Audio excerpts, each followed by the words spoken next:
pa ia malmamalu si tātou watanu, o loo whapeona mafuta mai tonu maota malawa, whaatalo whaantu, e le alofa ma le angara lei, i le suafa manu malo Yesu Keriso, le li o le toitu, whaatalo whatua ia te o tau, i whaamanuina le suafa o le tātou wali, whapeona tai mai luto soifua malo nei ola, i le nei fo ia fiafi tātou te whaasoa ia fiong pa ia lea tua, me se fo ola o oina o lana fionga tātou te whaamoe moilo na nganga pa ia o ia o le whaia o ngasili, o a ia whaatoni o tātou tangata i ala o le ami o tonu, ia whaamanuina ai le suafo le tātou tapa au sili.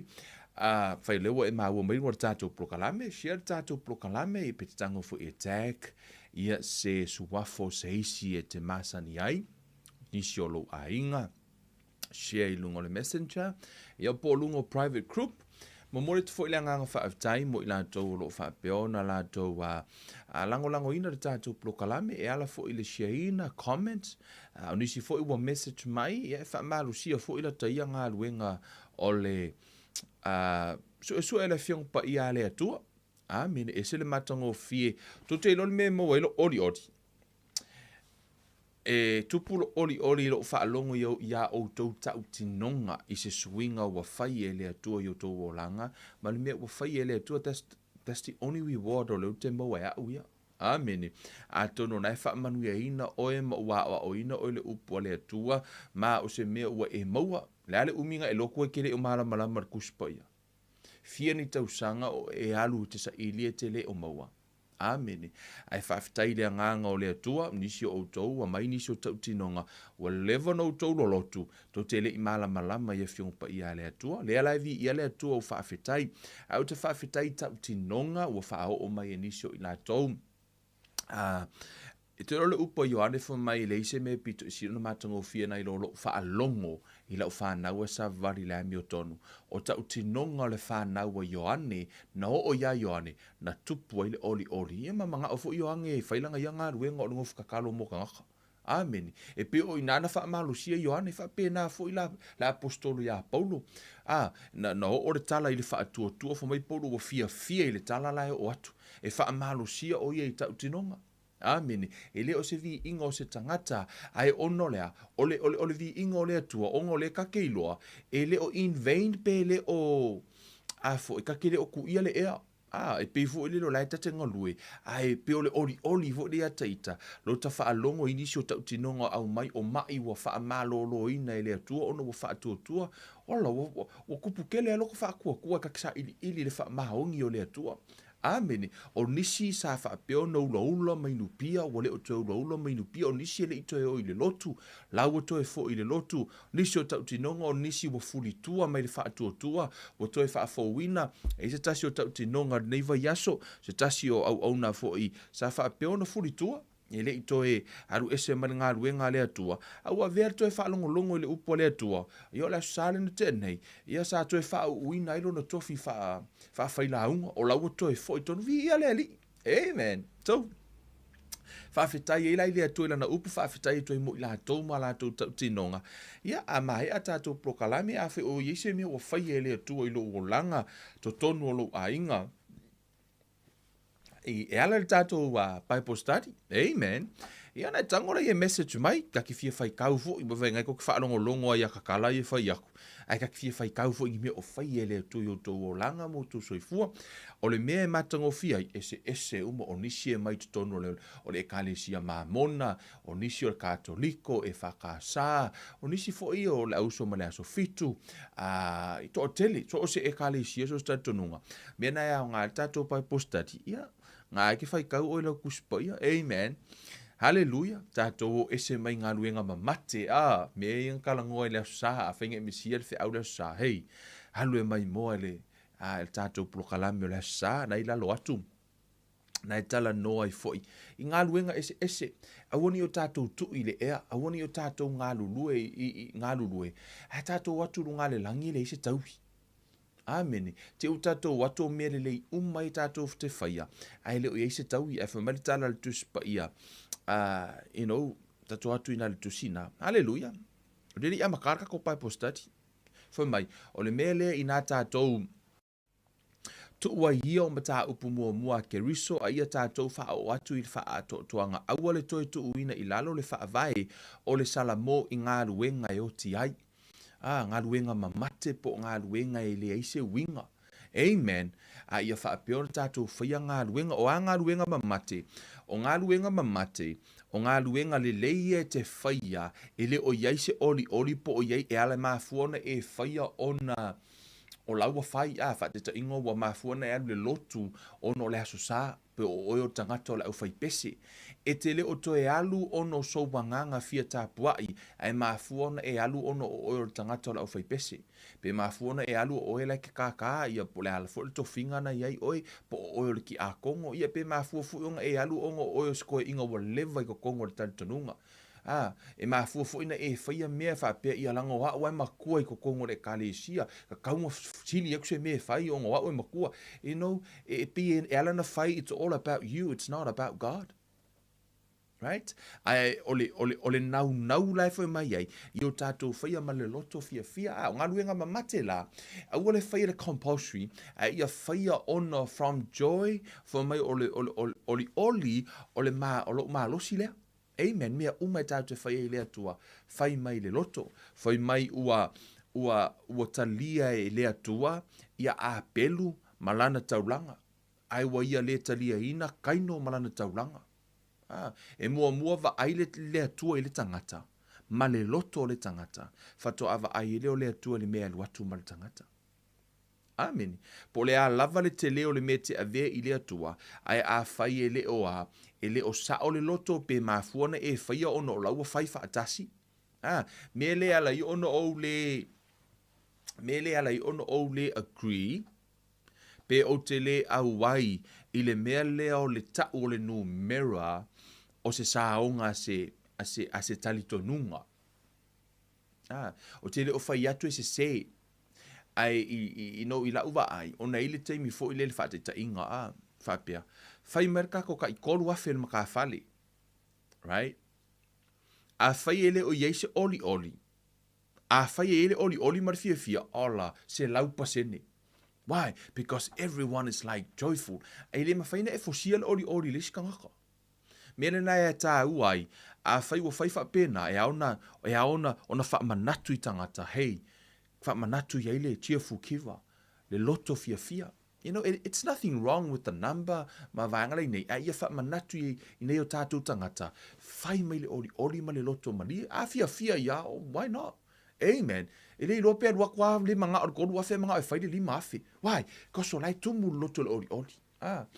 Ai ola nei tangata lima vai. Le ala wa le nga fatia lo lato fatu tua le tolu afi. O le ala afai lava. Ma I mau mai mate la. A tonu ole a maua pere tolu afi. Ai a faina fai oi lava. Ia ele la se tau. Ele o sa u concept le mele na o mea leta no tuspa I o ngā ruenga mamate.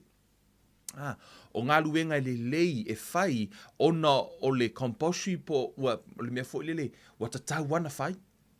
Amen. E le tutusa mai ngā luenga e te whaia mai lo roto o le oli ma le fia. O ngā luenga la nai le o se ngā luenga mate. O lea ngā luenga o le whaatua. Amen. Ia le tua ia vaenga na tano le sa ia tele ni so ila tonu so tai mai. Ia wa fa pe fo yona to make na adjustment. Fa sa ona vaenga ila o nanga ile tua. Se awole nga ile kai minga walu wa ka o fai. Ka nga nga lu fonka kalo ile ko yai. Amen. O tala no fo inisio vaenga e tolu. Sa tala no ai ile mea leo le lightness, looseness, ma le laziness. O le mea fo le lightness o lo ma fo whatever it's easy. O le lava le mea whaingo fie. Wa ile attitude nei to tonu o le eka lesia. Ma le tino ke riso. O le lava le mea whaingo fie whai I le atua. E te wa ai fo I tangata o le eka lesia. And I noticed this ono haue whaila ua tinai. Ai eisi ngā uka mai pisi ngisi fo ile kele langa mako ngō soangi tele kale si ngō soangi and I noticed this with all the church o tele o whael tala le ono o se stulanga because I love kiv e se lo fia I to ton wala umaftanga to ton wala ngā luenga mako o musu e whaifua se mea because o le upol tuspa ia o tele mana o e whaifua se mea I lo o toa Au ke ave fuase me le li, if it doesn't cost you, it is a winga. O le tele I always, o te va aile, ile anganga le o tangata, ile tele o afoi, o tali tonunga. E pe e wha o ngale ngō le atua e manga o e whai fua ini mea. E ala no tano to le ona o le te va ai a tonu na fu e tupu I to tonu I ate oe ia ma e pe fo le fa mai o me fai le akua se I me ke le fai fua inga le mako nga ruenga o ngol me fai le akua le me o te fia la fai fua e le o ilo tangata ne o le tele o nga ruenga no o le fai e le tongia mai e kalesia but they have no idea le mafu anga e no fai ma fu no o fai ma lo lato le iloa o laute nau le wha manuianga la iei. I le lātou wa ai, o le mea mō fua, I mai iskama le mai whai fua kakunga ruenga. Ma le lātou le iloa, e le o cost ia lātou, it cost on me, but man, I received a blessing. Misi e pia la kou ia kua I pia.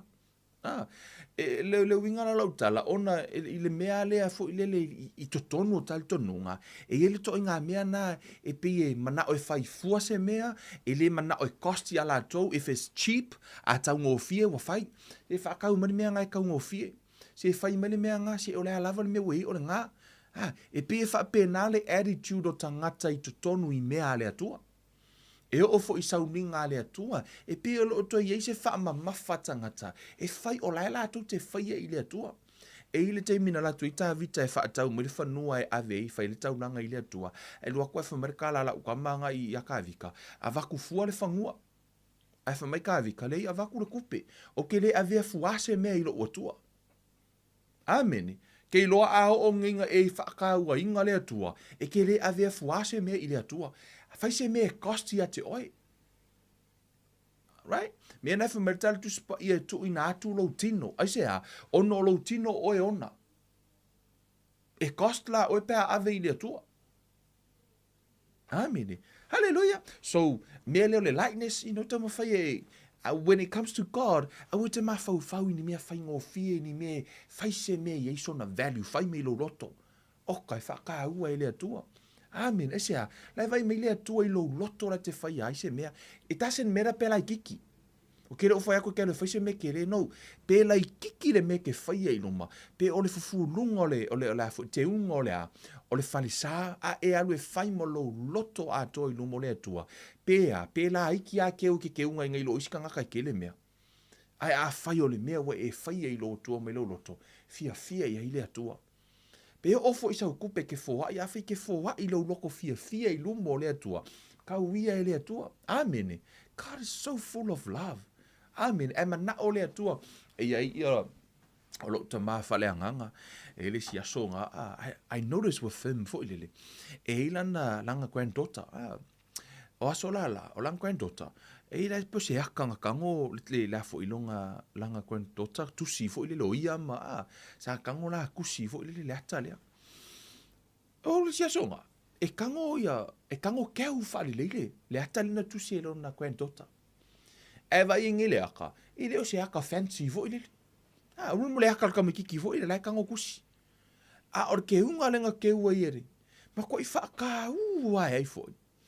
Elo tama faaleagaga lana vaai le ata lena tusi lana granddaughter pea o le ato o ia ma le ato lato aiga I le fasi pepa ma mea ia e leʻi tāua iā te ia le fasi pepa ma le mea lailai nei le ale mea na pito sili o na tāua le loto le tamaitiiti na ia tusi ai le ata lea I le vaai la le tama man o le mea na fai e loo wafafine mo au e kango la faapelepele I eto le fasi pepa ma le mo le ata ai ora ke le le value I lon kama I lon kwan le afo ya te ia se ono o le teni titi mo lo na nganga na ia tu si ai le ata na tano tu si fo mai o lo papa lea o lo mama lea o lo tu si mana ia na kango la kusi no part of a family lo na lofa I lo na ainga lo na lofa kango le kusi sau fa ali lon ta mai papa vai foi la kango kusi tango la yo kango keu fa le mo ko ka ua nga it's something for le tu tono lan tusi ava ai te mi umaya e show him love e pe fa pe na fo ila ila uva ai la fasi pepa pe ava ai Kevin sometimes ele se winga ya tau Yeah, it's cute. O pe te va ai fo. A va ai oi. Ele ona fo ele I whaia mai el tene titi a Taua. Pena whaia pena tango o koe tota whai tusi ele aka oi. Pena kango kusi ele aka o au. Mea lana a o va ai ele I se Taua ia te aulanga ele o au na whai mai ai. Ai ono lai whai I lona tama. Mea lana ava ai lona tama. Ola. Olea lofo lona whawhine. Tango tusi ele kama iaka lea. And he value this makua o ngā whaakaua inga whasi pepa lea. O ke lolo whasi pepa ngā a whaakupe ai longa a kose 5 senge mea I longa. Ai o longa ka ua nga iai. Oka se ka ua ke vai e keu fo ilele e kou whaakasi manga notes. E owe se ka e tā ua ia te ia. O le winga la lau tala e whaape nāri sila whanga le atua ia te oi. O le loto e te whaia I se mea I le atua. Pe lai titi pe whasi pepa ke whaia I le atua. If it's from your heart I whaari lo wa lofa I le atua. Kei loa, sidi aku kama iaka ngare ke nkiki ngai lo se ka avale fau e whaakau e skangaka e ave I koe inga lea. E sidi aku lo ngā. Sidi aku le ka au o lea. O le whasi pepa lea. He value this piece of paper. Na whaia lo na kwentota. A tonu whape nā fu o le te mai mua mai. A tonu na tango ia so wata li so fine na whaise me alofa ia te oi mai lo na loto. Whaafetai ia te oi. E tanga tau te vai ele silo matua. Ele fia merka mai ako vo ele. Ainga kangolong kwen san fa me alofa ele ato vo ele fe vai. Fo merka la lomba kua ole ako piko isiri anga au le anga kelo anga ako. Ai pau anga le ako nga ki fa nga inga. Ese fo mai la ono ole na te fa ta wa ino le ako nga avaku ai. E longa kwen san.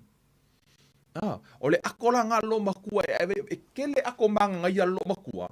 Ole ako ia o skwen san ele mamalama po fele ako au le lei o matul mako kupa ele lopo poa ako fu ole ako loma tu fo mai. E kele sianga ako fu le kaunga ka fu le. Ole ako le nga vako e longa ele kwen san mako I ka ua va ai wa mako ile anga le ako. Alai fai lo matua sea ele ona ole ato ai ona ole loto lea olona kwensana fai le mea lo fale e value waila is the manner of giving ole anganga te fai ise mea amen fa pena fo ila le tua au vai esele tato attitude fo ile le pe yo lea you know like lightness ole lava le mea fai ngofie e va ai lo loto amen. Yeah, no, ta no for a little bit about looseness. Fa faingo fie lo fa matala ino le vaenga le na. Ele mafai ona e ele mafai ona e fa longo secular music from Monday to Sunday. I expect oil asai ke alua ko e fa ale nganga oi. You let yourself listen to all the secular music. Fa longo mai ya Beyonce ma pese o fa le lo ke le ngor. Kanga ka pepese a Samoa. Whaalongolongo mai pese o langi mai lea songa fua e kaule asa. Aue ke whaape ke whaalongolongo I pese nganga expect la I o oe ke saule asa e whaawinga oe lea tua. Pe e ke laku fo e whaonga ina oe lea tua e se sila asanga mawalunga. Pe ole amakwa ke le whaunga ya ki oe le ai. E le whaape o whaalongolongo I mea langi ai expect lea nganga pa ia wal to tele nao nisi. E to telo nisi e le fai kaua lako kuspa ia. Whaalongolongo ai o or kemia mai fai mai ia kako whaalongolango le nganga pa ia e nai. O whaalongol mea nga. O le ai o se kape nganga. Ai o mai fo mai tato whaalongolango le nganga pa ia. Se va ai ai. Ole to ai ngā attitude lea. O le pisia te le tino ke riso. E peile nganga pa ia o se kavingi. Ka whawhau yaso le vai yaso. Ai o le aso le mai ka whaalangolango le nganga pa ia e sau le nganga pa ia. O le ale mea la kule nganga pa ia whaamanga kupe a whaere sau mea whaia. Amen. So, looseness. You know, aua le control yourself. Aua ke maka I me le tala whiangai. Aua te tau mawhai e no le yourself loose fo le whai o le alava le me. Whaanongolongo ke whaanongolongo ai o me ke maka ai o a umami umana. You know, vaenga umana e adjust yo tātou tangata. O leisi o le laziness. Amen. Le mea fo ile lo whai mea tu. Kamaranga e mau e fo ia uli ke lo kaimi. O le mea fo ile le o le laziness. Kama fo ile le ia se I whai kai au. Se I whai kai au. E umai whan masinga ngei ele I o mea kai au. O la e se I kwa kai au. Se I kwa kai au. Anga e whai ngei ai. Ke wai umanga e whai ngi uma. Ke lor ki Apollo. Le leikere ki Apollo ka alonga fo ile le Paul up. Kama fōra ku. O ora keimi wa faula la ifa penginga luenga. Lea laua. O ngā saurel mea ka ore stress. O lea mea o stress ai fua. Mafua mai. Ono lena whai mea ku mai ai kere i whai ai le teimi sa te tauna whai ai. Ngako me kako ke ngā rurue. Amen. Whai mea ku o ifonga lau koe a. Koe kasi le aso. Ai oka ngā ruenga la a whai. O ngā mau ai lo la i o le mea ngā o le depress.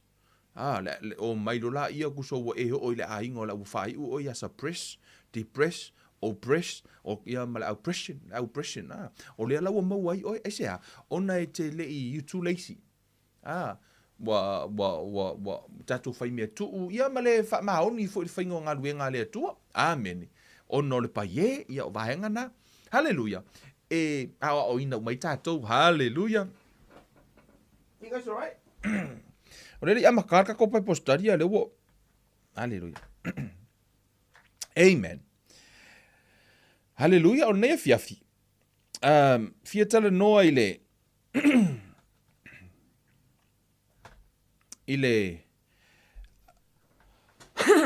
Excuse me. Sorry guys. Nei fiafi o te fia tala noa stasi o vaenga Taua lava le tusia e Peru. Ona le tusia e Feso. Ono le tusia e Feso o lo o whapeona tala noa ai. E tā ua lo tātou wō, le sila asanga lea ona pēno o whai atu. O le tusi lea e Feso. Amen. Anganga pa ia Feso soani mai, awa o ilau whanau de rei fiafi. Isu, amene. O le tusi lea e Feso no whai atu o mata upu e tolu. O mua le tusi e Feso. E au ona e malama o mata upu mua e tolu le tusi e Feso e whaatatau ia te oe ia ke riso, o ai oe ia ke riso. E au la ona e malama o te mana, your identity in Christ, e te tau a e fia i loa o ai oe, a e fia wa aile wha aka po o ai oe ia ke riso. This is like a promotion e pe e wa ai i. E te fia i loa po o a mea e o oe ona, ia ke riso. Ele o so o tangata e ona, o tangata ia ke riso. O le tusi mua na le tusi e tolua e Feso. O ina le tusi e whaalea e Feso. Whamelta la Paulo, o le tusi mai Paulo. O Paulo lai to tonu o le whare pui Roma. O le whare pui a Paulo o le taimira i Roma. O le ala e tusi mai Paulo mai to tonu o lea. O le whare pui. E avi ia e Feso, whamela ia. O le nei, o au o le ua noa tia ono o le ali. E le i ngongoa kia Paulo o ngau se ngaoi po o singisi mea fo ie. Na mafua ono no tia ono le tala le ia ke riso. I le taimi lea, o lo utalia ino Yesu ke riso e vea maali ima whaaola, o lai risk lo wola i le afoi, i le ola ma le oti. Lea lai loka ai Paulo. Foi mai la ia. O te ai o iatu ia te outou, ia outou sa vavali, ia tusa ma le vala au ua vala au ina ai outou. Le ale winga Paulo i outou sa vavali e tusa ma le vala au ua vala au ina ai outou. E ke fiu e su ai ko kongor kusipa ia se isi me pito i sili ona mala malama i foi upu lea. Na i lolo to e foi tu e mta upu e tolu ia na i lumatu. Ono o ina nana faat na i ta uma ye Paulo lea le vala au ina. Le ale me na vala au iai oe ia ke riso. O le atatou le to e foi le ye tua. Ono le te mana o te anga i luma le teimire nei. Au te mana o ia te oe, a e fia malama i le foi upu lea. O le ale me le ufai mai le apostolo Paulo.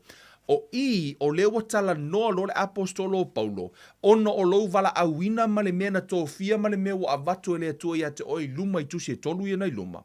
Lea lo foi maritala Paulo, sa vavali ei la. I le mea le na, le vala awina le na, kako fai kau kua kuai. Ta upu mua lua maritoru. Lo na winga o le mea la na o e fai. Lau assignments na, fai tau oi o ia ke riso, fai mai lolo fai upu i, fai mai, sa vavali ia tusa male vala au ua vala au ina ai ou tau, ua umo na vala au le atua. Lua afe tau sanga talu ai, ua o levanga umanga fai le vala au le atua. Amen. Levanga umanga fai le vala au le atua. Hallelujah. I lai le tusilea. O te fia, tala noa i le. I luma le tusia e feso e ono. O i tua le mata upu e whaanga i whaa 5 ono. O i le tala noa mai ai, ono o le tūlanga lewa e iai. A whaataita inga. O yo lau responsibility. To te iloa a whai e tō fia o le CEO le makanga ruenga. E tō fia lo o le CEO le matanga ruenga. Po o le pule siri le whawhainga ruenga. E iai la lau responsibility. E whai. O oe e ke pule, o oe whaia le whai unga le mea lea, o oe whaia le call, o oe whaia le roster, o lea lava mea uma, o oe, a vei oe ma pule siri, o oe te whaia whai unga na. Tu so lau responsibility le na, e tusa ma lau wala awina. Right? I le mata upu la lai luma atu, o ai oe, kuso o lau tūranga le na. 1, 2, 3. O le wha 5 ono, o ina loa, nai tala noa mai lau responsibility, po o le whaatino ina lea, o lau tūlanga. Pe o le whaife au, whakai whangar whaife au, I to tonu le ekalesia, o le whaife au, e iai lana responsibility. O lona winga, o tū e tūlanga whaife au, I le authority, e iai le mea o lai pule ai, o le whaatinonga la nao lana pule, ia le whai unga le whainga o mea le ekalesia o mea uma, o lai whaonga iai lea, ono o ia o le whaife au, o lai iai fo ila na responsibility, mona tiu te whai. Whaape nā fo ila le ta upula e feso e wha 5 ono. Kau mua mai. Tasi 2 tolu, o ai o ia ke riso. Long sau e loi kua, o la responsibility po o lau mea e whai e tusa mo lau wala awina. Nai wha mai tala a Paulo. Amene. Ile.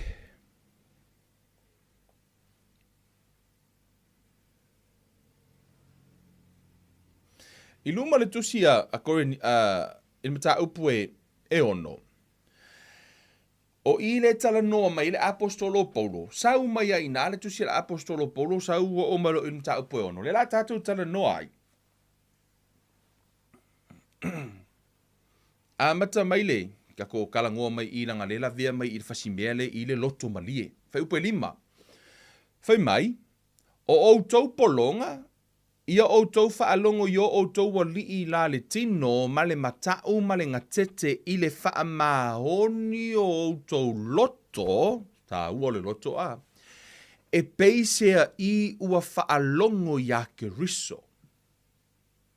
Tu so lau whai ngā luenga I le ngā luenga na te iai, te wha mahoni ai malo mai lo loto, pe ala te whaia I le li, e ke le o whaia le pule, o mea uma tātu te whaia ya ke riso. O lai te au nei le atua. Whaftai le atua, Ino, ese le poko le atua, whai le mea au waine I mai maulo taimi. Amen. E tau ia I foi, oi. Whai le loto ho mele ia.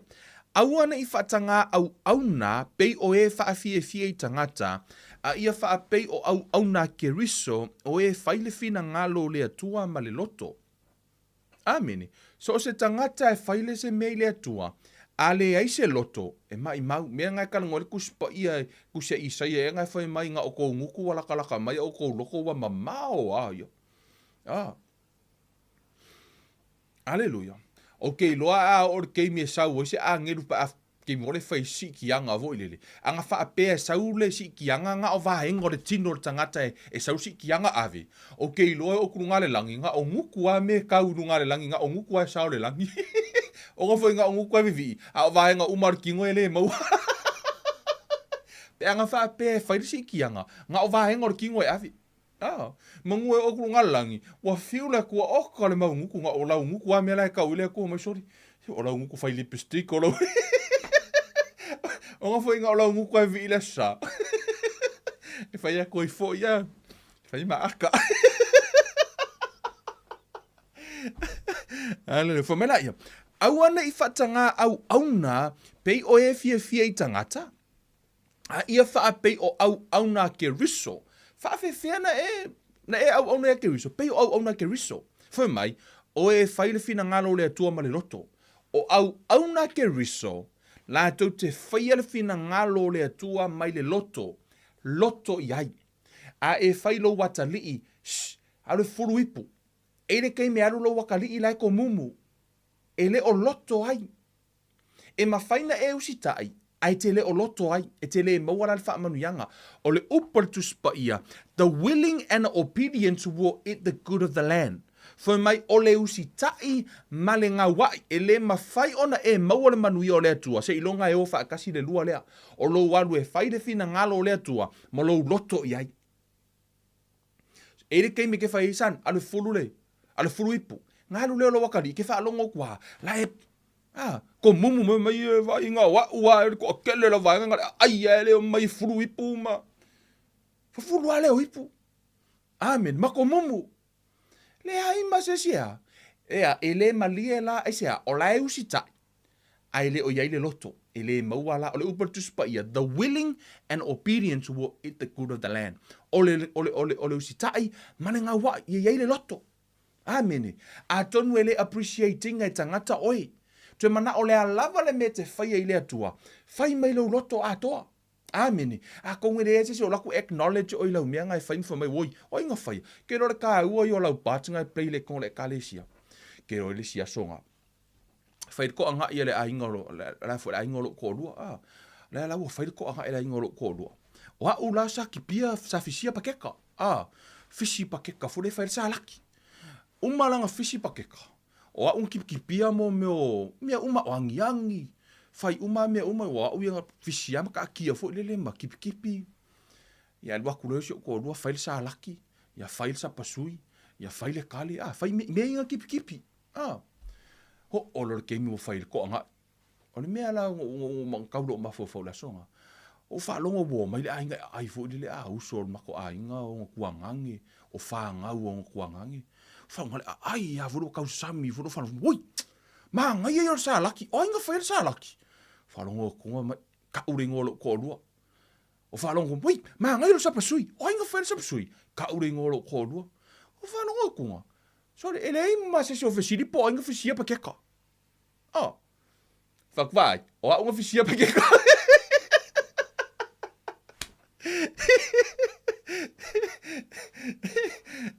A kongo o inga ke la vela o whes pa keka, ele o ia se se o whesiri po, o inga whesia pa keka. Au ai ke popoli, o ngai le play lau bat. Amen. Po ai alanga ke mo wanga le credit o mea uma. Au ai ke polo lai si la fiele atua mea uma. O wakua se whakai kainga. O whanau ku sori. O lai, o le ue whaka o le ngoro ko o ianga whaiare. O ianga whaere sa laki. O ianga whaere, ai, le ai ma se si ofisia. Whapea, le ma se si o saufa mai. E o le maanga i e le fisinga o pakeka. Ya foi o enga ke fish pakeka. Ya Maria lo roko. Amen. Fai mai lo loto ke fai le atua ke au ngai le atua. A ko nga ke au mar ko far fai nga ruenga. Amen. O ngai vi i e lo supervisor. A fo mena na tu. Wala tele na te mi pe wo e hi kai fo lele. La ke nga luer ko nga ruenga fo la ke nga luea. Ai la ko supervisor fo lele sa le pule fa fe kai supervisor. Mai whaakai ia, maa ngai e kere lau running o lau poisia, maa ia lau running o manguia kampangi o ngoi. Kusua ke vai kunga, pe ngā supervisor lai manguia, and yet o ele whenga ruenga. O soro mariki ngai lo loko. Ua lai kwa pe ngā. Amene. Ua ke pole. For my in due season. For my ole atua. Ele valea for my whatever. For my ole alava le me lulua tangata seli. E ke lulua e lo wha maungi ke seli ia. Kasian mafu anga ya lenga le promoting o ele kua langa e pepelo la wa. E pepelo le whaingo lo wha maungi ke whaia i tangata. Mea langa ke safo mai, uwe lo ke wha maungi o whaia umame umai ane i promoting au. Mea mua, e ke o whaia ile atua. Anga e whaia ile atua, whatever promote o ile atua. Gara ele fia mai ke o langa o whaia kusa. Ai sao. A kongu mama umar whale o e muli ngai haru. Are ke mga o e ka ule pule lo wha maungi. Kanga ora e whaia ile atua ngai vaiden suinga. Amen. Hallelujah. Amen. Praise God. Whamere whai upo e fitu. Mare fia lo au na atu ai le alii. Ai le o tangata. Amen. Kei lore kala fo le wha alongo I kala iska ngaka. Masa inga whai maili tala tangata I ke au. Are you in a full-time ministry? Yes. O lewa o full-time I vaenga le nei. I lo tatanunga taimi le nei. So se tangata e kau full-time I le atua. Amen. You right? Ngolo le mic. Can I have a water, love? Ka ngoro ka ko, Mike. Amen. Where are we now? So se sia na te whaia se mea, e na te whaia se mea, e te tauna ia whaia i lea tua. Lea lau ngalo le mea ngok kala ngoe angi. Where are we? Amen. So, it will come back. Amen. Thank you so much. Just bear with me, bear with ngolo kwa ko mai ka. Hewe fitu, male fia o lo au na atu wai i le li I aile o tangata.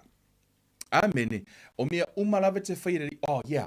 O le mele o tanoe nei, o le mea fo ilere manatu o haulo ke whainga ruenga le secular job. O haulo ke whainga ruenga I ngā ruenga lau langi o le whaingo ina nai tangata. O ngā ruenga lau langi le mak whainga ruenga, o ngā ruenga le li le whainga I Kevin, no. O whea lava le mea ke whainga ruenga, o ngā ke whainga ruenga I le li, ngā ke full time, I le se part time I le atua. Yes, e le part time ni kangaka I le atua, peke ngā lua I olo whainga ruenga, you are doing it for the Lord. Le whai matara tu spa ia. Le ke whai le li, ko kusa le leia oe man whai au, le ngā lua le whai au I le mea ko fia I le atua. La lai full time I o ngā ruenga le atua, ngā whai full time I o. Amene, poe whai tau tu spa ia tu si ngā ruenga, whai matara tu spa ia o Paulo. Nga whaila na pisi nisi o le whai atu whale ie. Excuse me. Na whaila na pisi nisi o le whai atu whale ie. Nei ta ua tu si ngā ruenga. O la whaila na whai ngā ruenga Paulo I mea o laulang. Ngā ruenga e su ele tu pēa ko konginga ia. Pei whoka ika, le whai whisi mea kau kongira ka piti. Amene. E pei wha pēa nāla, e le wha pēa la a whai mea ngā ona part time na I le atua. Ono o le tu pēa na te maua mai ina, na e whai lau tau langa I le lii, na e te whai ai ngā ruenga le atua. So o le ala. O nai te alu te whainga luenga I maile mea ea, e ave male atua, e peo se mea fo ilele, na ilo na tau, na ilo na value ia te oe. Amene. Hallelujah. Fo mai lai, o lo o tau I loa, o le na te whaia se a mio le lei, e maua lava e ia mai le li e tusa ma lea lava a mio, pese nofo polonga o ia, po o se sa o loto, o outou ali I foi, ia outou whaia ia lava mea ia I latou, ina ia tuu I le wha matau, ina ua outou I loa, o lo outou lava li I o loo I le langi o ia, e le wha ilonga ina foi se tasi e ia. Amene.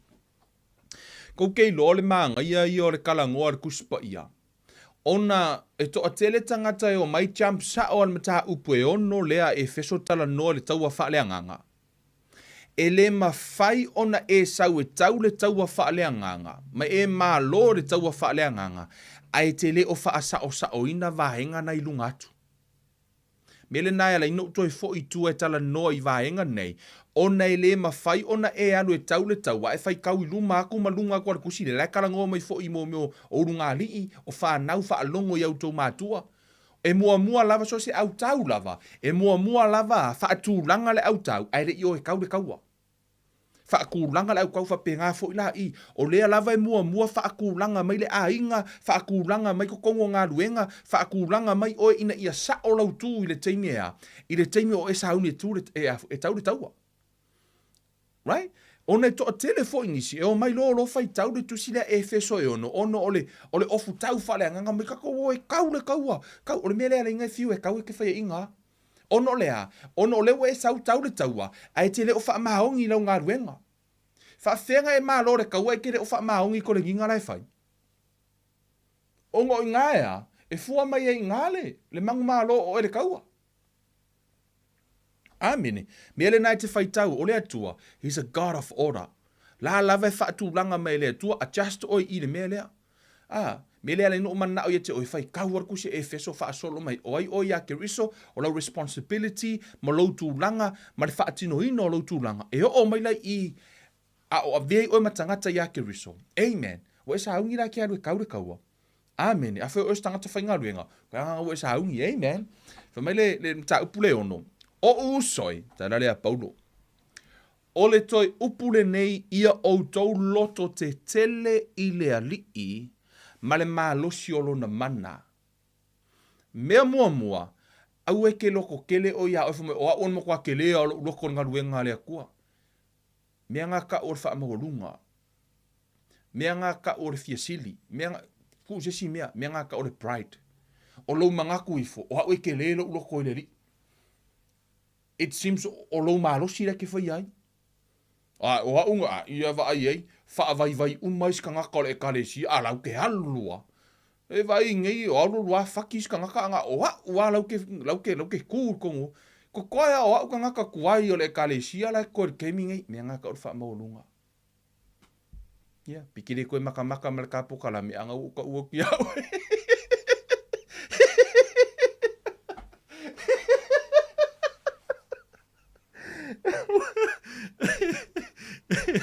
Amen. Ka koe whekau ina so kofi. Ka koe whelo ina so kofi se o ke kema. O usoi. O le toi upule nei. Ia o tau loto te tele ile li I male malo si o lona mana. E ke le wha moe ia oe. Ea, e alo lua umalo malo. E mo olo o le fulu. E le alu. E sea, mea ngai mo lo wha malo si ia oe. E mo lo o le mai. E le alu. E sea, langa e wha moe ia oe ia ke oe. A e wha moe la ile atua. Fo mai ole oli le li olo malo si lea. Po le alo mai. Ai oli le li. E le ima se mea kau fia oe. Langa fu la ke wha moe le li. Ai a o lo la ina he mai. A la ke wha moe ke oi. Mai ia ranga le fu o mai. Sau lo markala fu le li. E la fa kuspa I e whai mea uma maripoko. O re kako popoko I e quote for upunga out of context. Inga ua le mwhainga le whainga luenga ongo lea. Mene, ile wha moe le kingo. Wha moe le malosi. Nga onga la vea fa mai ia o le upa le kuspa I e whai mea uma maripoko. Ke ia ua o mai, o lea, se poko wha laulangi po le poko wha le atua. Ai, amen. O pa su martasi wha mai. Ia o ofu o tau I Ofutau atoatoa mai le atua. Ina ia o tau mawhaia ona te e atu I tonga whitia le ti Apollo. Mea mua, ia e malama I. E le mawhai ona e ofua le Ofutau. A o lai eise si ofu. E le mawhai ona e ofua se si Ofutau a o lai eise si ofu o iai. I le apostolo Paulo ma le whainga o le talafama, ia o ofu o tau I Ofutau atoatoa mai le atua, ina ia o tau mawhaia ona te e atu I le tonga whitia le ti Apollo. E le mawhainga ofua le ofukau a o lea lava e whaia ofu ia. Ofu e whare teimi nei. E iai ofu e te tauna ave ese mua. I lumato le tusi lea le e feso e whaa. Whamai le tala lea le tuspa ia. Tala Paulo fo mai. Ina ia o tau tō ese le tangata tuai o loo ua leanga. O lea, whamai e ave ese le tangata tuai. Whamai ina ia o tau tō ese le tangata tuai o loo ua leanga. E tusa malea mio whaana mua. E tusa matu ina nau e whaasese ai. A ia toi fuata ina mana o tau loto, ma ia o ofu o tau I le tangata fau ua whaia e fōlinga I le atua I le ami o tonu, ma le ami o le lei e whaamaoni. O le tusia Efeso re kakakalango ai, ono le tusia Efeso, e le ikusia ingi maka upu, it's a one whole letter, aina vai na ia whaingo fio na so a reference. Right? O lea lai whai maritara pēna o whai atu, e le mawhai ona e tuia le Ofutau, a lai e ia ofuia. Mea le nana mua e whai maritara le apostolo, ina ia o tau ese le tangata tuai, o lo o ua leanga, o le tangata o le ofuia, e rengi ofu kau, o ofuia e whai kako pai postadi. Amen. A o e sauni e te tu o oio le tangata, so se tangata lava whai o oe te whai ngā luenga I oile, I o si I o lea, pule sili le mtanga luenga le malo. E ke refa a peke ala mai a ngalo lakua ngalo wala mea e alu mau ofunga e moe. Le hai, e iai au ofu whai ngā luenga e te alu moe. Pe I fo o le leo. E le mawhai a ngala I fo le leo I molonga ofunga ngā foi. Sa ofu ai, ngā lulola I alu, o le alawa le ofu aruma I alu e whai ngā luenga. Le hai, e tatau ona tui ofu a, tui ofu whai ngā luenga, ofu leo. A whai ke e alai whale leo alu whape la mongo of kuaila e laku e whailang ruenga. E le ai mase se wha alongo iai. E sea, o ngai wa e kunga ngaka, e le ai ele o ofu mai le tōninga. Ele o ofu mai le image. Mana tua fo lo fa tu te auto o le ta o le mele le image o le ata. I to tonu o le because the image you will access. It's an access for ilele. Fa te ta inga a fa yo tangata fa inga luenga le McDonald. So si tangata lava le fa inga luenga le McDonald. Ele ma fa inga usavali ko mo ofa pe o lako o walu ko ngol mele la ile staff o felo wa I ese ona ese ofu la fa. Ai a o tuia lo la le ofu nga se ofu McDonald fo le ofu staff.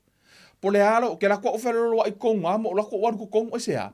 O no le tōninga po o le ofu o the image o lau ke luaku e sa o le image lau ke luaku it's a right image. O le image la lea, le ua mafua I ona o mawhai ona o waru tutonu ia po ke alu fo I se construction fo I le se ngā ruenga lai whai lai o ka se site lai whai se ngā ruenga. E le mawhai ngā o luaku a fo le mo so ia whai kanga ma mele ngai. It's a wrong image.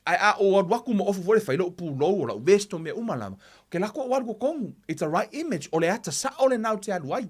O I fo ila, e le image tau ona e alu ai I le taua. Fa mele tala tuspa ia, ma ia o ofu o tau le tangata fau ua whai e fōlinga I le atua the image of God. Ta tau ona sa o le image le te alu ai. I le ami o tonu ma le ami o le lei e wha maoni. Kangolo le kuspa ia I, kangolo le aposkolo, kusi mai loa le la kufaya koe ia oi. O mea uma ia aike le ialo e kaure kaua, ngai ka umai lalo e aposkolo, ngai a makam whai upurua lima whai ole nei, I o tautu ese le pepelo. Le ma whainga alo ke kau a ngai ke pepelo o kangaka kuai ngā. Vai, koe whai mai, ia tau tala wha maoni ta I tasi ma le lati tua oi, a wa o tu tino lava I ta tau o le tasi. Amen, au ke mori mau pepelo, au ke kango whai se kala fo ile le langa I le pepelo lau maka I lau rima. O ngoi kasiar ki ngo oi marisi o uso. Amen. Au ke sau o iska ngaka o mai ki nganko la iki lako e kalesia fu me oka. Ol mako e kalesia eva ai or ko. Ke oka se fa akele. Ke no me fa akele o le pepelo. Ki nga. So ia Kevin, so ia. Kako no man ka pu yo. Amen. Hallelujah. Foi o pofia. Ka ko mai no ka of kau. Na we mam lama ele ma fai ona e tu ia lo ofutau. Ala ia lo of kwai. Ko esel tangata tuai. Amen. Le ala wo yo o ma iwo uma o fa sa o sa o ka kwai wo va esel pepelo ngoi o me uma lava. Le ala wo sa ngi ke sa ke ku no mo le tua. Amen. Fai mai lo mra poskolo. O usoi. O le toi upule nei. Ia o tau loto te tele I le li ma le malosi o lona mana. Loto tele I le li ma le malosi o le mana o le atua e le o so tātou malosi. E le o le malosi e le o fita a o le anganga o le atua. Homela ia. Ia o ofu o tau I ofutau atoatoa mai le atua. Ina ia o tau mawhaia ona te e atu I tonga fiti ale ti Apollo. Whamaila ia, a wā tātou te le tau matangata, a o li isili mawhaipule, ma li o le pouri uri o le nei lalulangi, a toa ma nganga leanga I mea oile langi. Amene. Ia e malama, o le tele o taimi I, o le tātou taua, e le whaale tino tātou tele o tau matangata. O lai tātou te tau mali I sili ma whaipule. Tele la taimi, e se o le kauinga o le kākou kaua. Mea le nai ala I ona whai e kākou ke kau ma whai lava e wha akau ka ngaka.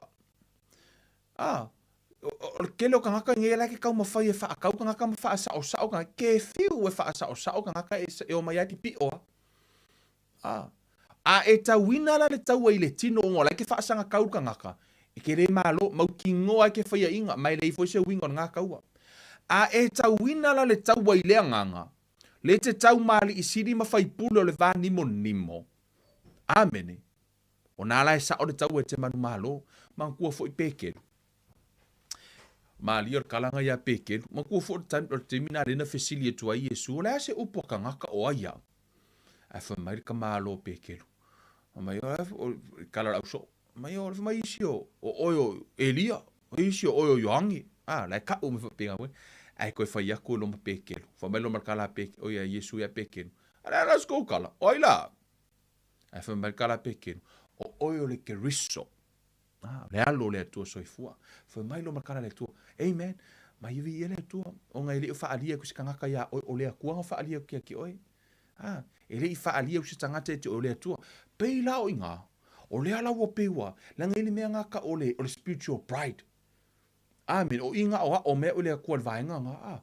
E ngai le kaimi ngā pe e ke la ngonga lo le akua. Pewa e mangaku i whaa o e yoso se mea ke whaia e sao. Langa e tupur mea le au na le atua.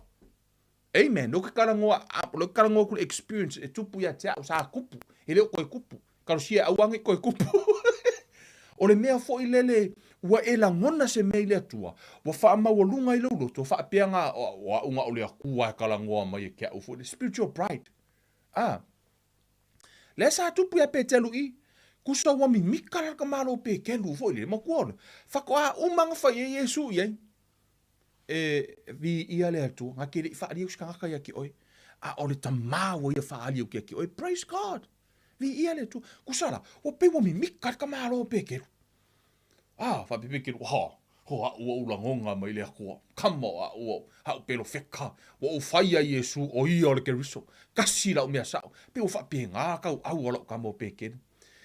Whako umanga whaia Yesu.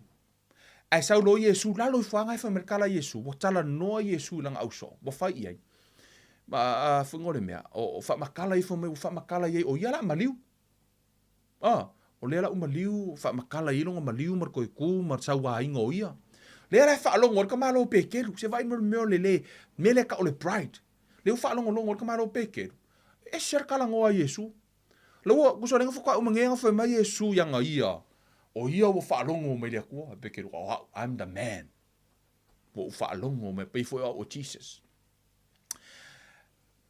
Whaalongo kua pekeru. Lau whamakala Yesu o mea ia la kupu yanga ia. Le la alui o, le la asa wainga nga ia. Koe inga i no kangaka ma. Whasa kaulo inga ma. Lau kalangoa Yesu. O so maro maro pekeru. Yesu. Whamakala kuspa ia. Wai kangaka wakango rebuke. The Bible says he rebuked the Lord. Wakango mai Yesu avele spiko mai vai. Ele kupul meanga yaoi. Tu so lai tala noa mai Yesu. Ai oso kumalo pekelu wa faale kingo kumalo pekelu. Wa mangaku fo pekelu o ia wala ngonga mai le atua. Ma eva mai vai ele kupul meanga yaoi. So now fako umangkala ngoa ile akua. Oso lo le pride saudor ki apolo faonga. Mere nga o nga whai o le mea ngā whaliu malo ma Yesu, fo mai ngā whailang kala ngā Yesu e whaliu Yesu fo mai sākangi. Sau e au kua. Ele i kangola Yesu o ke ngia pekeru, o valo wha mōrunga. Kango sa o a Yesu le anganga lai kua. Le li i sili lau sau wha nganga mai pekeru ea. E whato a maua because o la ua wha maua lunga le loto. Ua wha le kingo. Langa ile teimi ke whape ngai, wa e mangaku e fo ile whape o la ngonga mai le ku, au nge e whape ke le la ngonga leo ki aporo ke la ngonga fo. Mai sea pe au nge e wha maurunga. Ia o le ekalesia, o le man of God, la so se mea e whai me le man of God, le authority la le man of God. Wha me o le whau unga la le man of God. E no langa, ke lor ki aporo nga pa ufa le anganga. Wa mimika. Wa wha maurunga le loko. Sa kupo foi la i ele menga ka o le pride fa ele menga ka o le fa mo lunga fa le nganga ke rol gaming e o le upu sa o ai e fai o sili aku le fa lo fangi o kanga ka o le kalesia ngai lo fai fe au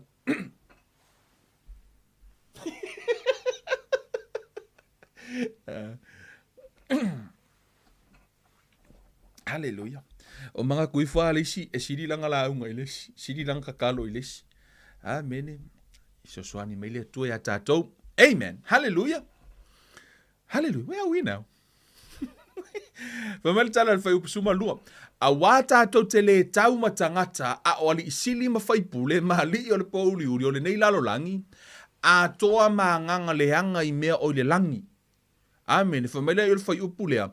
O le mea lea, ia outou tangoa i ofutau atoatoa mai lea tua, ina ia outou mawhaia ona te e atu, pe a o yaso vale, pe a uma no outou whaia o mea uma tau te tutu mau wai lava. O le nei, i nā tutu mau ia outou ofusia outou i suru ngā titi o le wha maoni, i ofu outou i le. O fi fata o le ami o tonu, ma ia wha se e vaina outou i vai i le sauninga o le tala le lei o le file mu. Ia whaopopo i nā mea uma o na tango atu le tari papuni o le whaatuatua. Tau te mawhai ai o na tinei o whana mu umalava a lo o leanga. Whai mai le whai upu e. Sufitu ma ia outou ave le pulo tau le o la tanga ma le pelu o le anganga o le afionga lea a le atua. Whai mai le whai upu e sifuma le valu. Amene, whai mai. Ia outou tatalo i le anganga i aso umalava i talo talonga ma whaatonga uma. Ia outou mātala pēr i le nei lava mea, ma matu wā tau sisi le whaatonga mō tangata pa ia umalava mō wau foi. Ina ia tuu ina mai le upu ia te hau, ina ia ou wha mā losi o na tau tala atu, ma wha loa atu le upu o le tala le lei. Amene, a e whaitau mai ai i le vahenga le e tā ua mai ai i. O le ofutau, ele o se ofuta ele po o se silava ofu. Amene. O le ofu lea. O le ofu i ke kau ai. O le ofu tatalo. Va mai ai tatalo. Va mai pray without faint. Faint va mai aua ne ia. A o ona e tatalo. O ke wha vai langa e kakalo. Mai se lava tatalo. O lai te tū wha tau wānau. Amene.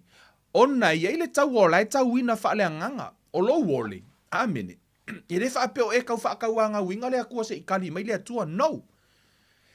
O le atua, na tali a le atua i le amatanga o lau tatalo. O le ale mea la ina e tu. Ai whaitau nunga il tuspa ia, whai mai o lai tau le tau wa whaale anganga. E ke le o kakalo lai ke kau whaakauanga, o kakoa kurikua le tusi lea a tani elu e vali me se haka le mea lea. Tusi le tani elu se fulu. Te ufa apea ngisi, ia, ngai whai mai fo ia e ole o ngā maua lea, yes! O le teimi e te ole ai, rupa tuspa ia, when you pray, believe that you receive. No winga, ai tatalo tali tonu e maua. Ai, whai mai tala, o lai tau le taua. Pei lao i le tala lea lau whamatala ina tu i, o se ata leo le me lai tupu le tu whaale anganga pe au tātou tatalo whai mai.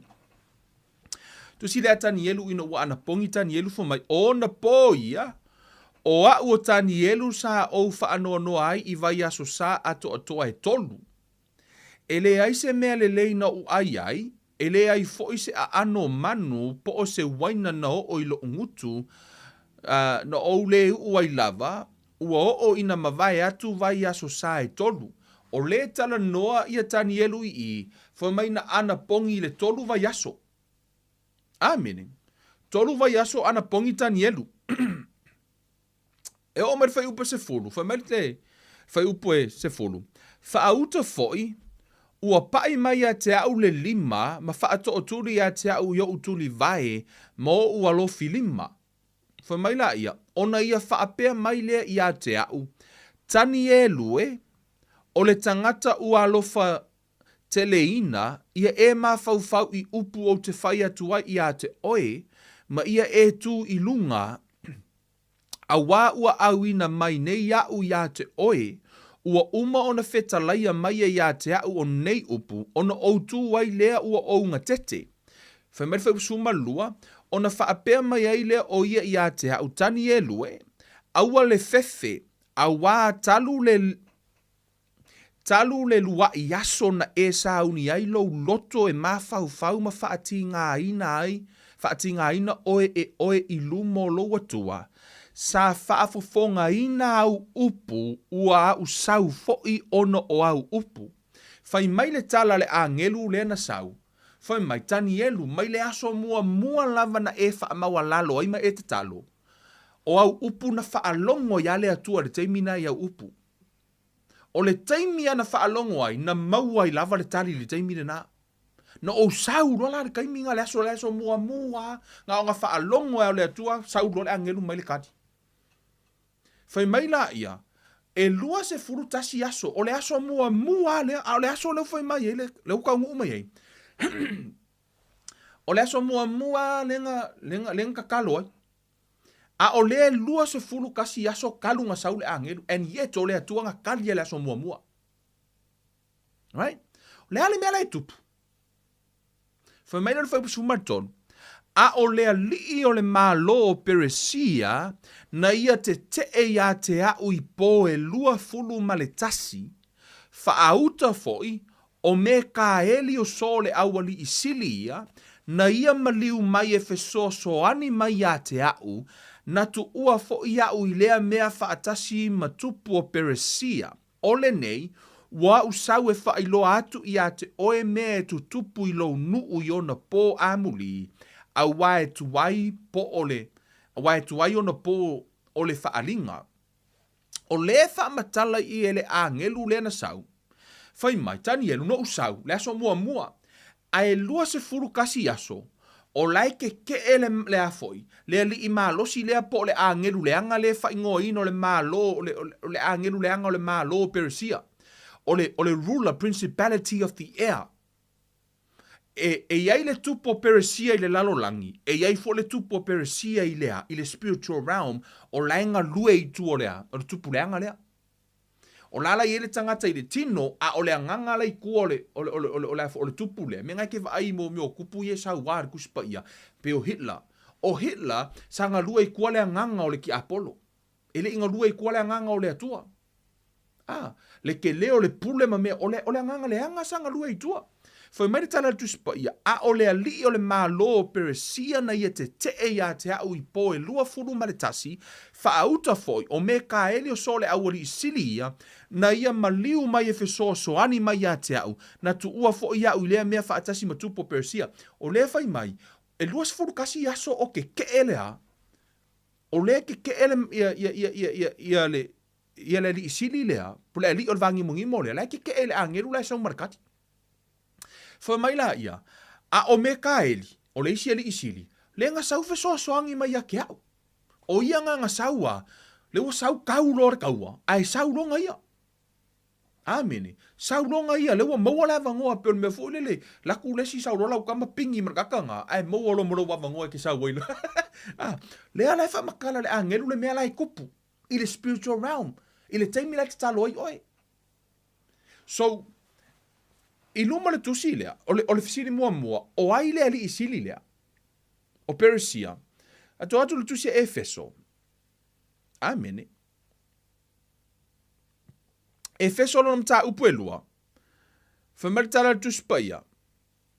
Ia, whamai o tau fo I lava, o e na oti I a mio leanga maanga sala, whamai la ia, na o tau sava vali a ia na mua, e tusa male tu ale nei lalolangi, e tusa male tai o le au fai pule I le vani monimo, o le anganga lea, o loo matuanga lue nei I e ua faa longo ngata.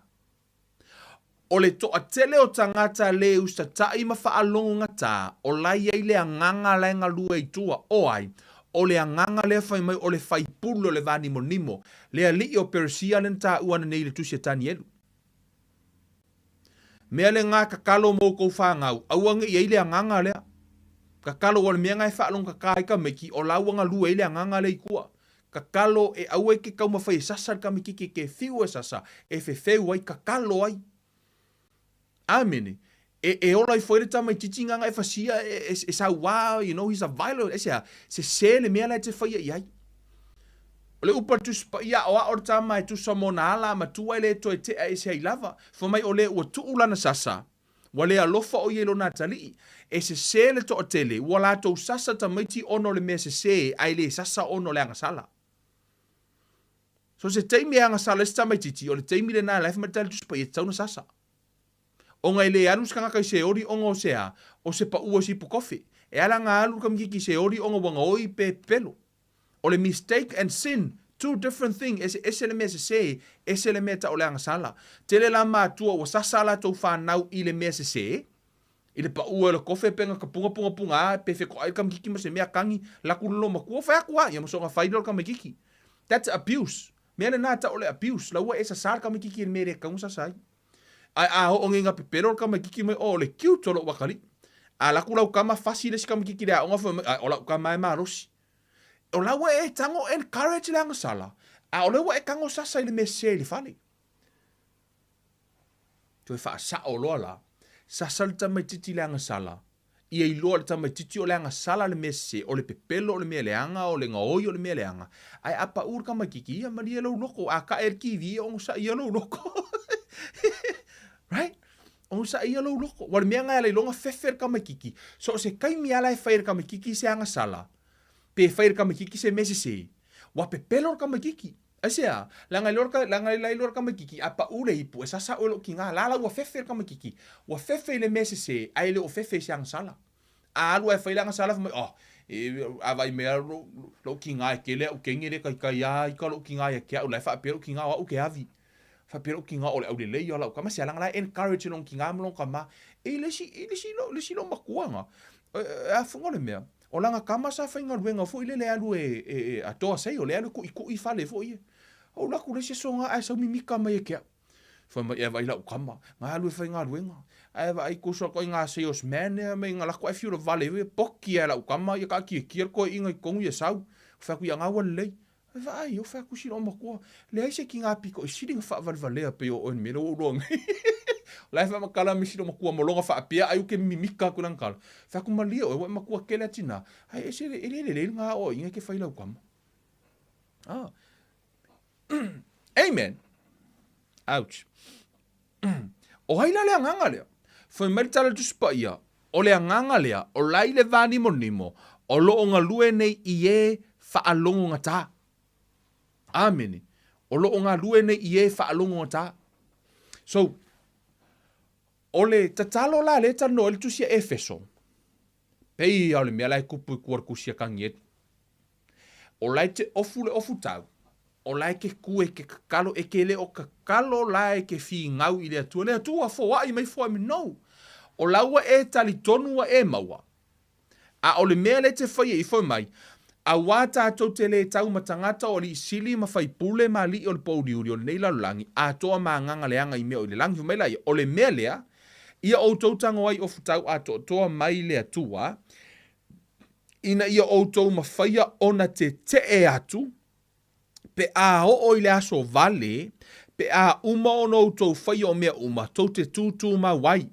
Ole ofu lea e te tū wai e te te.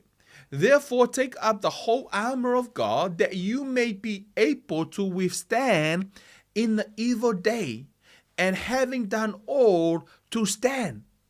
Ole mea fo ilele te tū wai, te tū lava i lau wha atua. E ke le oko e kakalo i le atua, te ilo o ia au ia. This is where praise come in. Ke lo le mea fo ilele believe that you receive. Nta just ia e tatalo ma whaafetai. Keep thanking God. Whaafetai i le atua wa maua. Tatalo i le atua whaafetai i le atua whaafetai. Learn le whaafetai i le atua wa e maua whaafetai i le atua i lona wha maoni whaafetai i le atua i ana folanga. Keep standing tu pe le upo le atua.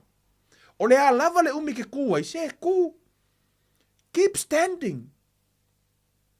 Amene. Tele o tangata whanu le mea. Toi wha vai lava la tau o lala a maura kari. I think o la it's just around the corner. Te iloa, manguia lo uloko ke ilonga. Manguia lo uloko le fusu anga renga whai se halo sa moa.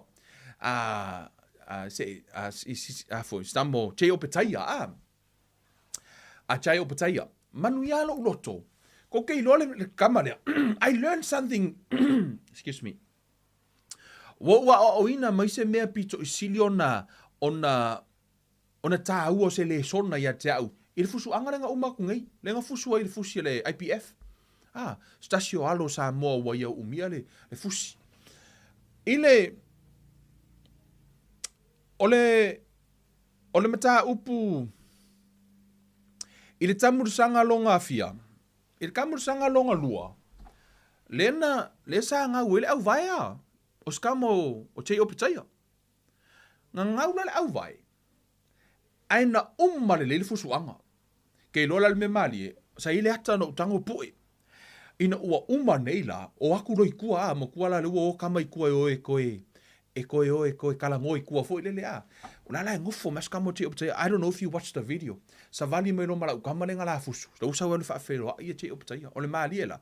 Uma lo fa la ua fulu la uva skama fo ilele. Ku mai lo lunga.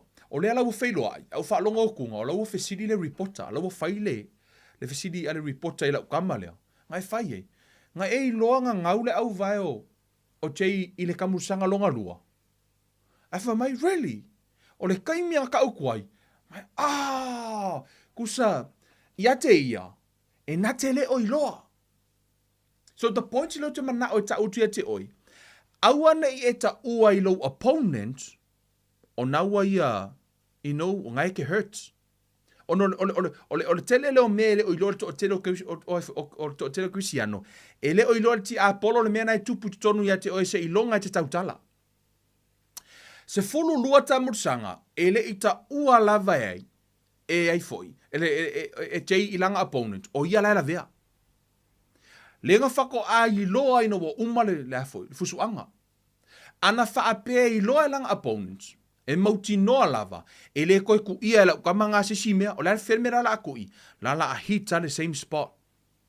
La aku ia le mea laila vea, ai sea, because o lawana i loa. Mea le nganga o ngā kau o kua le whai ngor ka alonga, e vai wow, o makua i ke ia la ukamanga ngake le oiloa, se mangu o ia malo. Whapera ukamanga, wa misi langa malo, o ia ka kaunga se mpingi pe anga whapea ngake i loa o laiwa, sa ngaule au vai o le kako ukama i lea. Ire kamusanga longa lua. Ai ona ele i whaalia i aipe na te le i ta ua ele opponent, o ia lau la vea. Pauan mea lainge, he was keep holding his crown. La lava nga stand, nga tua. Ku merka malu si wakau sawe molo fia fusul ke. Langa makua i ku ai sea. Nai fusu ma ya e na tele o whailoina i ono fōlinga, na tele o ta ua i ai o ia la vea. He was holding his crown for the last 10 round. Se fulu ka murusanga, la ngaule au vai, la lave fusu, ai le o ka ua le opponent, ilang opponent sea. O le taimi ai loa i le fili, le mea nawa e la vea ai, keimi ngai le koe suia sesi strategy, is a same spot, la hited ki Apollo. Same thing, o le mea le nai a tātou, o le upa tuspa i e tonu i le Isaia. Amen.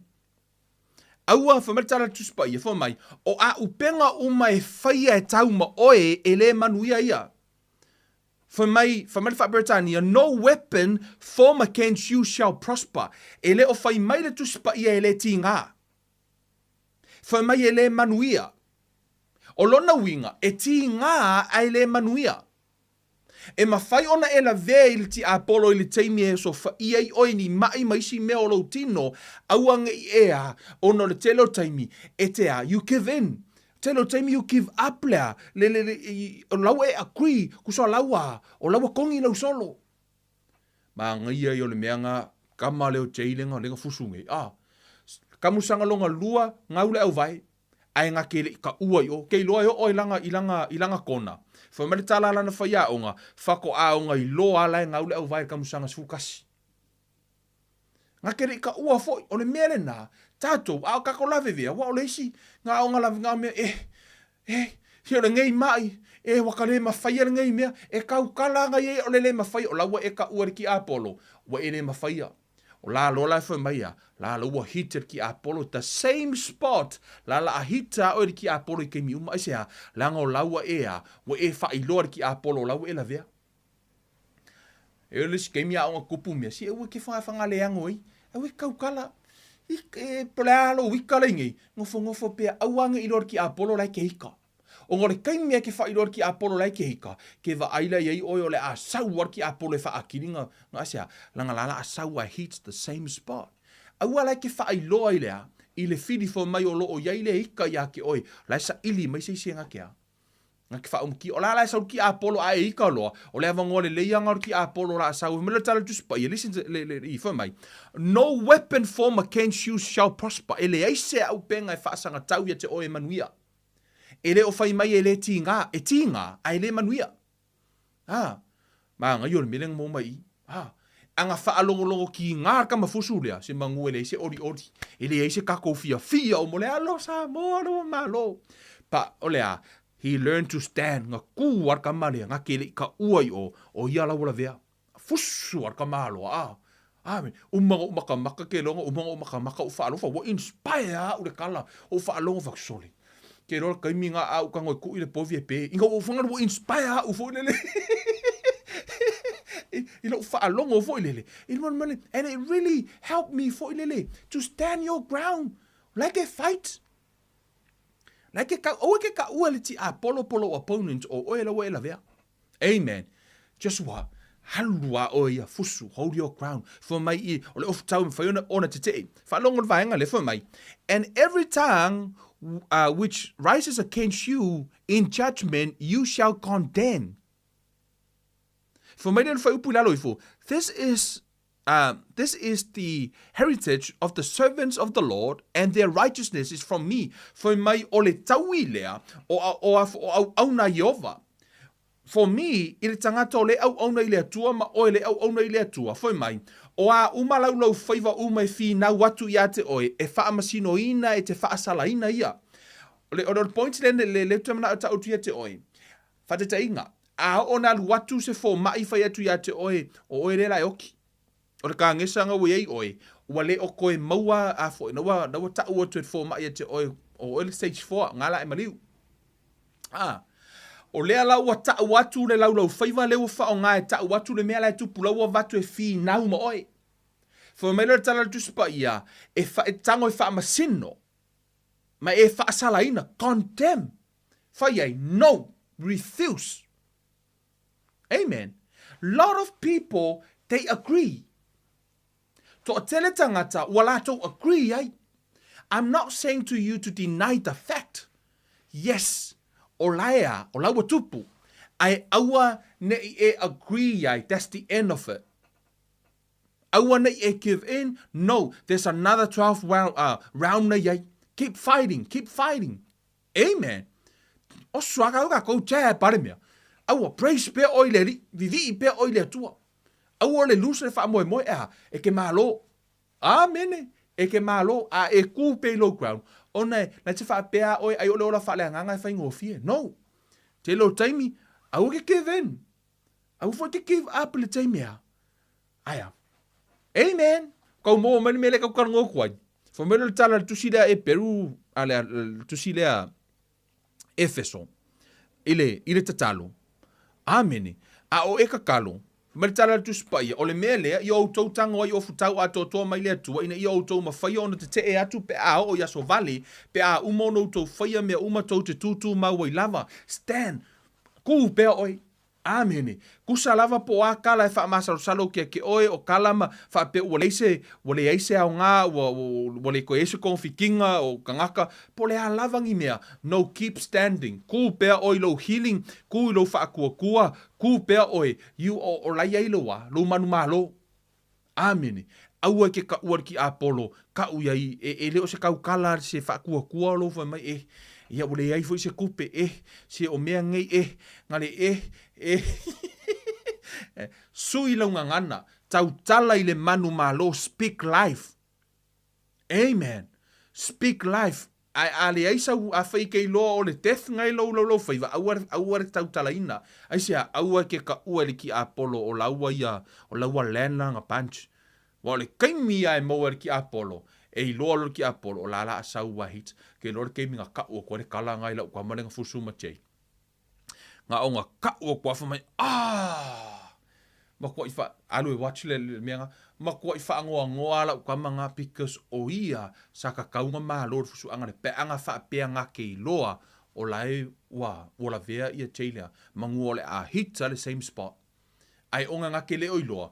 Ke le oisi anga punching ka mawhai Amy la lole. Body shot ma mele ingi. Na o ke fia ke lo ke fusu. Ele i fusu session mako ainga o ke fia ke maka. But learn something from it. Lunga lau tala. O le loto le nao tangata siampingi. Amen. Loko ka ngaka kau. O le loko ngar ka ngaka e loko i le li. Loko ngar ka ngaka e whaea tunu. I le tino na ia. Ai aku mai loa le loko ka ngaka i le atua. Foi metala tuspa i ele o le malosio tangata foi mai. I o Taua. Foi me o te upule i o tau loto te tele i le li i ma le malosio lo na mana. O ka ngaka e loko kele i le li o ke whaia mea umane i lo wali. O foi mai siri le malosio le i to tonu i a te au na i lo le lalolangi. Okangi ngei malosio ke yake oi. Aya. Awane i pei oi o le au kaua i sala elu renga foi mai wo umonga wha upenga inga. Ai o ke mera kaua ai koe kongi lalo lako a upenga ai angi. Ai mina ka lungo sala mo fiku vat.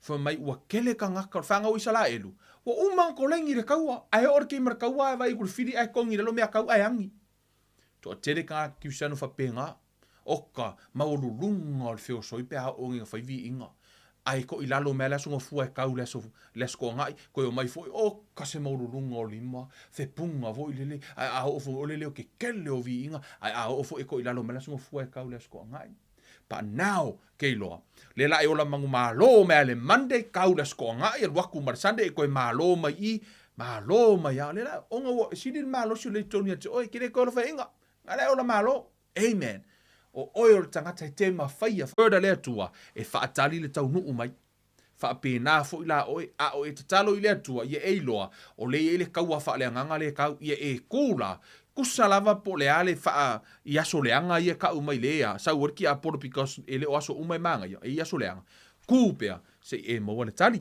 fa manuia le tua e nei va yaso malau sa valinga ta tonu a vele nam fa malusi au ya te oi aua nei e wha vai i le taua, aua e te agree i le mea ua iso se manatu e wha asanga tau, excuse me.